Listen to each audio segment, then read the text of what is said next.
¿Qué tal, estimados amigos? Yo quiero saludarles en este día, sábado 18 de febrero, y quiero compartir la porción bíblica del TCD.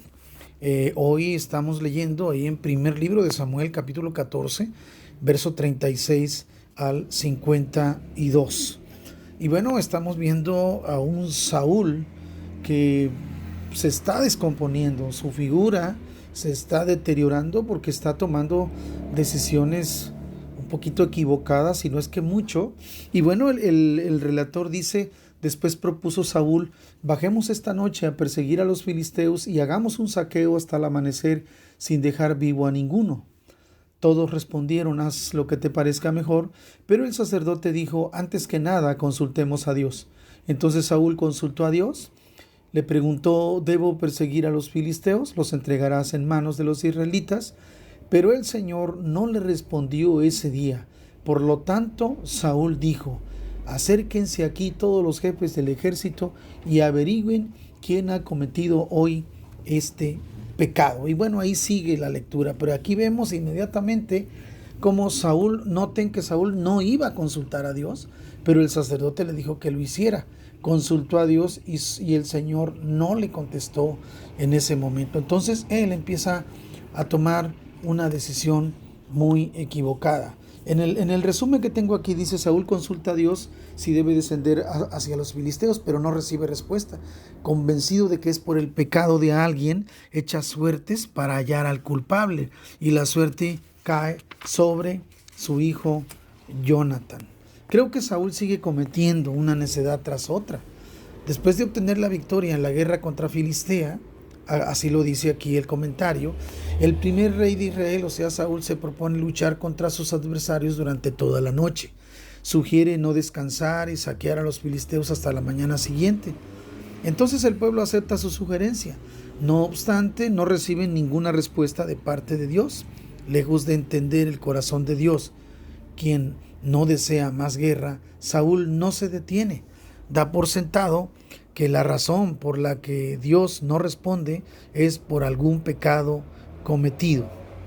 Entonces determina hallar al pecador, y bueno, y al empezar a buscarlo, pues la suerte cayó sobre Jonathan, quien por cierto había hecho una hazaña luchando contra los filisteos y los había vencido. Entonces, bueno, pues Saúl está cometiendo error tras error. Entonces, Jonatán considera injusta la sentencia de muerte que su papá, ¿verdad?, está determinando, porque él no conocía el juramento que el papá había dado. Por cierto, un juramento también bastante absurdo. Obligó a su ejército a ayunar, a no comer nada. Jonatán, que no lo sabía, bebió un poco de miel. Entonces ahí fue donde falló. Pero bueno, aquí vemos a un rey bastante enojado, bastante determinado supuestamente en buscar al culpable, pero no está determinado en buscar plenamente la dirección de Dios, ¿no? Entonces es muy importante esa parte que nosotros debemos tomar en cuenta de el rey Saúl, ¿no? Y además, bueno, el pueblo juzga entre Saúl y Jonatán y reconoce que gracias a Jonatán han obtenido la victoria. Por eso el pueblo se opone, ¿sí? Y le dice que no va a permitir. Y entonces vuelve ya un desorden. Creo que Saúl está cayendo en un extremo peligroso de su liderazgo. Está empezando a tomar decisiones basado en su nerviosismo, en sus emociones, en muchas cosas que yo creo que le van a traer consecuencias pues nefastas, ¿verdad? ¿Qué debo hacer para no caer en un juicio errado o decir palabras con ligereza como lo hizo Saúl?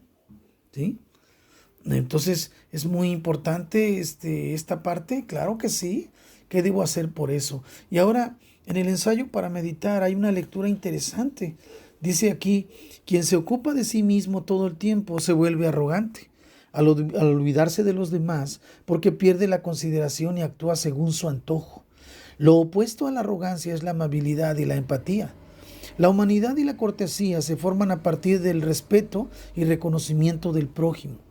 Por ejemplo, los niños pequeños tienen una perspectiva corta de las relaciones, ya que su idea del ser y de su existencia se enfoca solo en su propia necesidad y en sus deseos. Las personas egoístas se sitúan en sí mismas hasta volverse necias y empiezan a repetir los mismos errores. De hecho, sus ambiciones y la obsesión por ellos mismos se convierten en el centro de su manera de actuar y de las decisiones que toman. Por eso, la manera de vencer esto es mediante la humildad. Podremos librarnos de nosotros mismos cuando comprendamos que no somos tan importantes ni tan poderosos. El humilde busca leer primero el corazón del prójimo, siendo considerado con éste en vez de ser insolente. Qué interesante, ¿no te parece? La humildad la necesitamos en todas las áreas de nuestra vida. Necesitamos cultivar esa parte de nuestro corazón. El Señor ya está bendiciendo nuestra vida, pero muchas veces no reconocemos esa necesidad. Entonces es algo tremendo, porque de repente nos encontramos con cierta arrogancia y bueno, tenemos que ser amables con la gente, tenemos que ser amables con los nuestros. Entonces hay una parte de nosotros que de repente se extravía y nos convierte en arrogantes. Que no nos vaya a pasar lo de Saúl, ¿no? Que incluso estuvo dispuesto dizque él, para agradar a Dios, ¿verdad? Para serle fiel supuestamente a un acuerdo que él había hecho, a una determinación. Estaba dispuesto incluso a que su hijo muriera. Una necedad terrible, ¿no te parece? Entonces debemos tener mucho cuidado. Busquemos al Señor con sensatez, no caigamos tampoco en los fanatismos que muchos han caído. Que Dios les bendiga.